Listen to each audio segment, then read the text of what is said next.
ತಮಿಳು ನಟ ಕಮಲ್ ಹಾಸನ್ ಕನ್ನಡ ವಿರೋಧಿ ಹೇಳಿಕೆಗೆ ಯುವತಿಯರು ಕಿತ್ತಾಡಿಕೊಂಡಿದ್ದಾರೆ. ಕಮಲ್ ಹಾಸನ್ ಹೇಳಿದ್ದು ಸರಿ ಇದೆ, ಅದೇನ್ ಮಾಡ್ಕೊಳ್ಳಕ್ಕೆ ಆಗತ್ತೆ ಮಾಡಿ ಅಂತ ತಮಿಳು ಯುವತಿ ವಾರ್ನಿಂಗ್ ನೀಡಿದ್ದಾಳೆ. ಅಲ್ಲದೆ ಕನ್ನಡಿಗರನ್ನ, ಕನ್ನಡ ಭಾಷೆಯನ್ನ ತಮಿಳು ಯುವತಿ ಅವಾಚ್ಯ ಶಬ್ದಗಳಿಂದ ನಿಂದಿಸಿದ್ದು ಯುವತಿಯರ ಆಡಿಯೋ ಹಾಗೂ ಇನ್ಸ್ಟಾಗ್ರಾಮ್ ಸ್ಕ್ರೀನ್ ಶಾಟ್ಗಳು ವೈರಲ್ ಆಗ್ತಿದೆ. ಇದೀಗ ಯುವತಿ ಹೇಳಿಕೆಗೆ ಸಿಡಿದಿದ್ದಿರೋ ಕನ್ನಡಿಗರು ಆಕೆಯನ್ನ ಪತ್ತೆ ಹಚ್ಚಿ ಕ್ರಮ ತೆಗೆದುಕೊಳ್ಳಿ ಅಂತ ಪೊಲೀಸರಿಗೆ ಆಗ್ರಹಿಸಿದ್ದಾರೆ.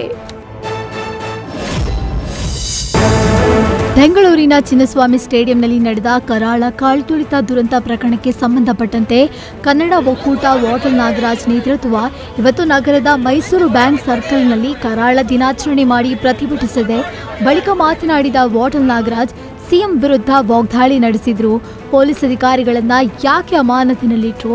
ಪೊಲೀಸ್ ಕಮಿಷನರ್ ಕಾರ್ಯಕ್ರಮಕ್ಕೆ ಅನುಮತಿ ಕೊಡೋಕೆ ಆಗುತ್ತಾ? ಅವರು ಸಿಎಂ ಸ್ಥಾನಕ್ಕಿಂತ ಮೇಲಿದ್ದಾರಾ ಅಂತ ಪ್ರಶ್ನಿಸಿದ್ರು. ಮಂತ್ರಿಗಳ ತಲೆದಂಡವನ್ನ ಸಿಎಂ ಮಾಡಬೇಕಿತ್ತು. ಪೊಲೀಸರ ಶಕ್ತಿ ಕುಂದಿಸುವ ಕೆಲಸ ಆಗಬಾರ್ದು. ಕೂಡಲೇ ಮೃತರ ಕುಟುಂಬಗಳಿಗೆ 1 ಕೋಟಿ ಪರಿಹಾರ ಕೊಡಿ ಅಂತ ಕಿಡಿಕಾರಿದ್ರು. ಕಮಿಷನರ್ ಸಸ್ಪೆಂಡ್ ಮಾಡೋ ಬದಲು ಗೋವಿಂದ ರಾಜ್ ಕಿತ್ತಾಕೋ ಬದಲು ನೀವು 3 ಜನ ಮಂತ್ರಿಗಳನ್ನ ಕಿತ್ತಾಕಿದ್ರೆ ಇವತ್ತಿಡೀ ಕರ್ನಾಟಕ ರಾಜ್ಯ ಸಿದ್ದರಾಮಯ್ಯನವರಿಗೆ ಶಬಾಸ್ಕಿರಿ. ಸಿಲಿಕಾನ್ ಸಿಟಿಯಲ್ಲಿ ವೇಲಿಂಗ್ ಪುಂಡರ ಹಾವಳಿ ಮಿತಿ ಮೀರಿದೆ.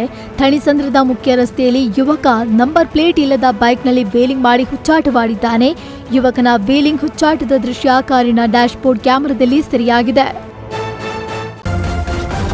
ನ್ಯೂಸ್ ಫಸ್ಟ್ ನಿರ್ಭೀತಿಯಿಂದ ನಿಮ್ಮ ಪರವಾಗಿ.